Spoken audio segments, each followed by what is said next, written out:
Unified 911, anong matutulong namin sa'yo? Anya ti maitulog mi ken kapo. Anong may tatabang ko sa imo? Unsay akong ikatabang nimo? Ngini makadabang na misal ka no. Sa anumang wika o dialekto, may tulong na darating sa iyo.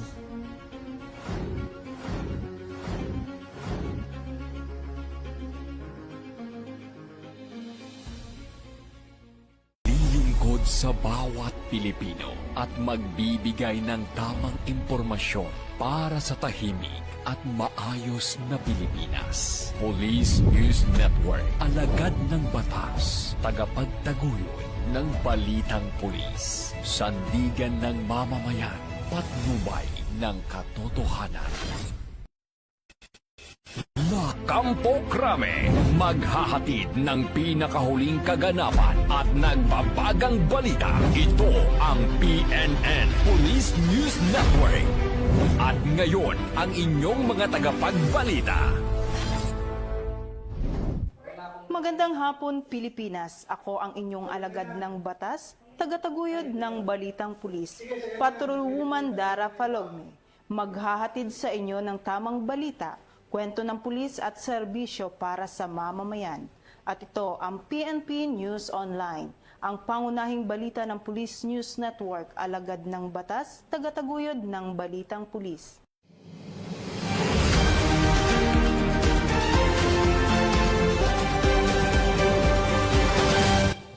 Narito ang mga balitang hatid ng ating PNN correspondents mula sa iba't ibang panig ng bansa.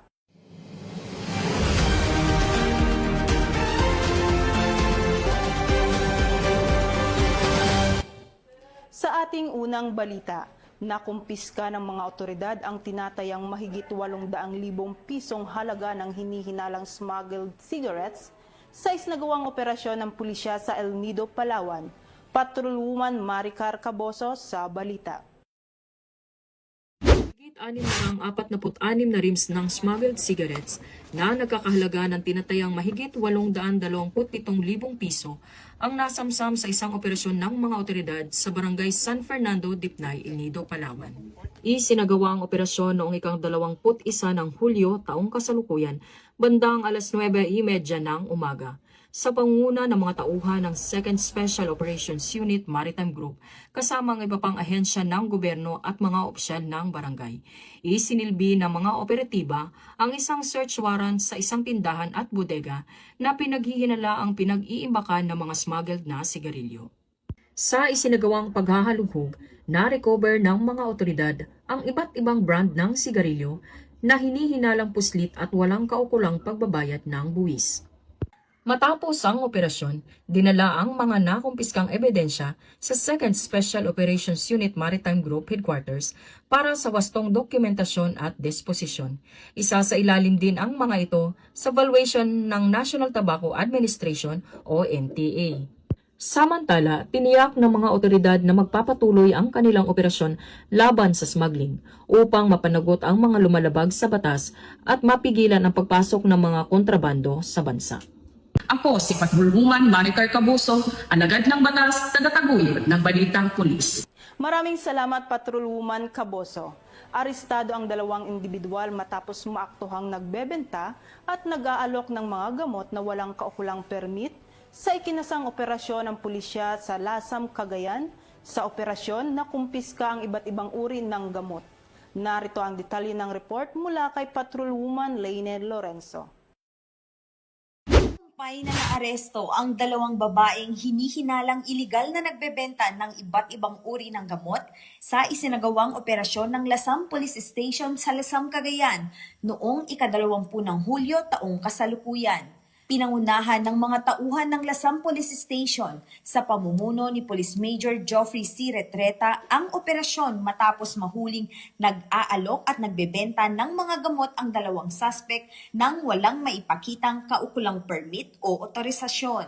Nakiisa rin ang mga opisyal ng barangay na nagsilbing saksi sa isinagawang inventaryo ng mga nakumpiskang ebidensya. Kinilala ang mga naaresto na sina alias Sara, 30 anyos at alias Ria, 25 anyos, kapwa residente ng bayan ng Lalo, Cagayan. Nakumpiska mula sa kanilang pag-iingat ang libo-libong piraso ng iba't ibang uri ng gamot, kabilang ang antibiotics, antihypertensive, antidiarrheal, pain relievers, vitamins at iba pang over-the-counter at prescription medicines. Isang temporary receipt booklet, belt bag, isang Honda Click na motorsiklo at 2 cellular phone. Nahaharap ang mga suspect sa kasong paglabag sa Republic Act No. 3720 na inamyendahan ng Republic Act No. 9711 o Food and Drug Administration Act of 2009 kaugnay ng iligal na pagbebenta at distribusyon ng mga produktong pangkalusugan nang walang kaukulang otorisasyon. Patuloy na pinaiigting ng Lasam Police Station ang kampanya laban sa iligal na pagbebenta ng mga produktong pangkalusugan at hinihikayat ang publiko na bumili lamang mula sa lisensyadong botika at otorisadong establishmento upang matiyak ang kanilang kalusugan at kaligtasan. Mula dito sa Lambak ng Cagayan, ako ang inyong PNN correspondent, Patrolwoman Lainey Lorenzo, alagad ng batas, tagataguyod ng Balitang Pulis. Maraming salamat, Patrolwoman Lorenzo. Sa tulong ng Police Regional Office 1, formal na isinagawa ang turnover at blessing ng mga bagong pabahay, palikuran at proyektong pailaw sa Barangay Mamating, Nagilian, La Union. Bilang bahagi ng patuloy na paghahatid ng pangunahing serbisyo sa komunidad, narito ang magandang balitang hatid ni Police Master Sergeant Carmela Danggican. Matagumpay na isinagawa ng Regional Mobile Force Battalion 1 ang turnover at blessing ng pabahay, palikuran at pailaw sa Barangay Mamatang Norte, Nagilian, La Union noong Hulyo 21, 2026 bilang bahagi ng patuloy na pagsusulong ng kapayapaan, pagkakaisa at kaunlaran sa komunidad. Kasabay ng turnover ng mga proyekto, ang panunumpa ng Oath of Allegiance and Commitment to Peace, pagbabahagi ng mensahe sa mga benepisyaryo, mamamahagi ng grocery packs, school supplies, solar lights, basketball ring at bola, gayon din mga pangunahing gamot at bitamina. Naging mas makahulugan ang programa sa pamamagitan ng mga pagtatanghal ng mga lokal na residente na nagbigay ng sigla sa pagdiriwang. Ipinapakita ng aktibidad ang tunay na diwa ng serbisyo publiko na hindi lamang nakatuon sa pagpapatupad ng batas, kundi maging sa pagbibigay ng pag-asa, dignidad at mas magandang kinabukasan para sa mga pamilyang Pilipino. Mula dito sa Ilocos Region, ako ang iyong Police News Network correspondent, Police Master Sergeant Carmela Danggican, alagad ng batas, tagataguyod ng Balitang Pulis. Maraming salamat, Police Master Sergeant Danggican.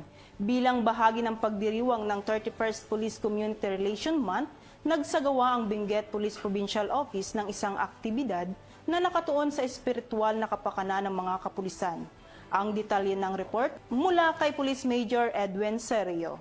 Bilang pagsasabuhay sa isa sa mga pangunahing pagpapahalaga ng Philippine National Police na makadiyos, nagsagawa ang Benguet Police Provincial Office ng Prophetic Healing and Deliverance Activity sa himpilan ng Benguet 2nd Provincial Mobile Force Company noong ika-21 ng Hulyo sa kasalukuyang taon. At sa pagkikipagtulungan kina PEMS Abi Sinabonat, retired PNP member, at Yeshua Revelation Ecclesia International Ministry sa pamumuno ni Reverend Obrendo Ocon. Dinaluhan ang programa ng mga pulis mula sa provincial headquarters, mga municipal police stations at provincial mobile force companies ng Benguet Police Provincial Office. Pinangunahan ni Police Lieutenant Colonel Nicomedes E. Olarte III, ang Chief ng Police Community Affairs and Development Unit o ang PICADO, ang naturang aktibidad sa pamumuno naman ng aming Provincial Director na si Police Colonel Eunicio D. Bunoy. Isinagawa ang aktibidad bilang bahagi ng pagdiriwang ng ika-31 Police Community Relations Month na naglalayong pangalagaan ang spiritual na kapakanan ng mga kawani ng Benguet Police Provincial Office sa pamamagitan ng pagbibigay ng pagkakataon para sa kagalingan, pagpapanumbalik at personal na pagbabago.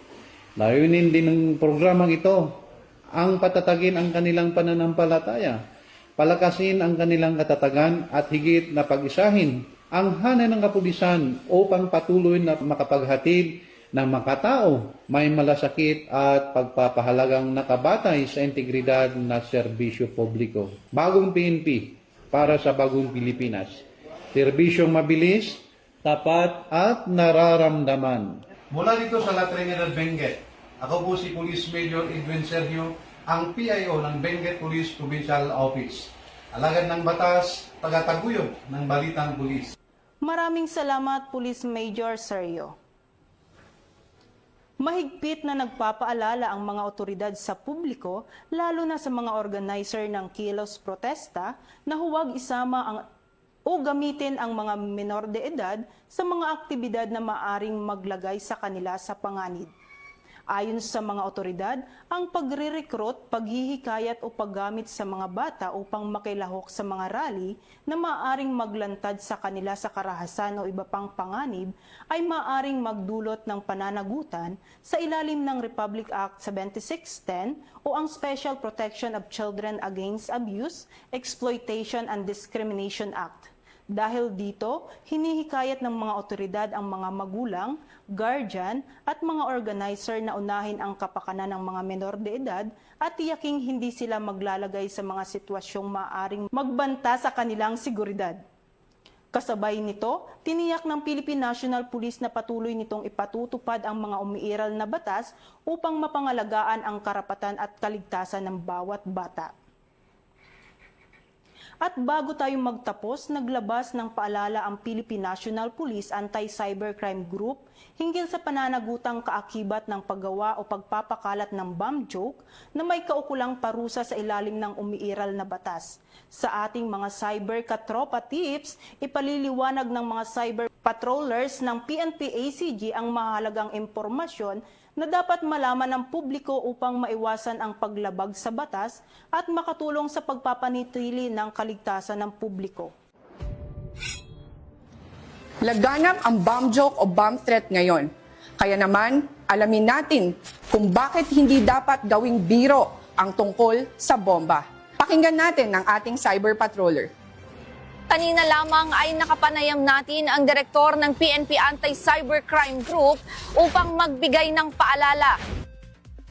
Sa ilalim ng Presidential Decree No. 1727, ang sinumang magpakalat ng bomb threat sa anumang paraan, lalong-lalo na sa online, ay maaaring mapatawan ng pagkakulong ng hanggang 5 taon, multang hanggang 40,000, parehong parusa o 1 degree higher in relation to Republic Act 10175. Nagdudulot ang bomb threat ng takot, pagkaantala sa operasyon ng mga paaralan, opisina at pampubliko o pribadong lugar. Tandaan, walang sinuman ang makapagtatago sa likod ng anonymous o peking social media account. The PNP Anti-Cybercrime Group will ensure that those responsible are held accountable before the law. At yan ang latest update. Ako po si Patrol Woman Fe Octaviano, ang inyong cyber patroller. Kaya mga netizens, ugaliing maging mapanuri at huwag magpaloko. Ako si Police Lieutenant Wallen May Del Socorro Arancillo, ang inyong cyber cop.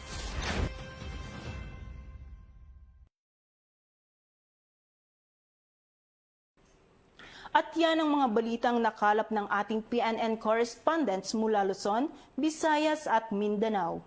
At para sa mas malawak at mabilis na ulat ng balita, huwag kalimutang i-like, follow at share ang aming official social media accounts ng Police News Network, YouTube channel, X o Twitter account para sa mga live stream at replays at mga real-time updates, manatiling mapagmatyag at laging alamin ang totoo. Sa ngalan ng pamunuan ng Philippine National Police, sa pangunguna ni Chief PNP Police General Jose Melencio Nartates Jr. at sa pamumuno ni President Ferdinand Bongbong Marcos Jr., kami ay maglilingkod sa bawat Pilipino at magbibigay ng tama at balanseng balita. Mula rito sa tanggapan ng tagapag-ugnay ng Pambansang Pulisya, ako ang inyong alagad ng batas, tagataguyod ng Balitang Pulis, Patrol Woman Dara Falogni. Maghahatid sa inyo ng tamang balita, kwento ng pulis at serbisyo para sa mamamayan. At ito ang PNP News Online, ang pangunahing balita ng Police News Network. At ito ang bagong PNP para sa bagong Pilipinas, serbisyong mabilis, tapat at nararamdaman.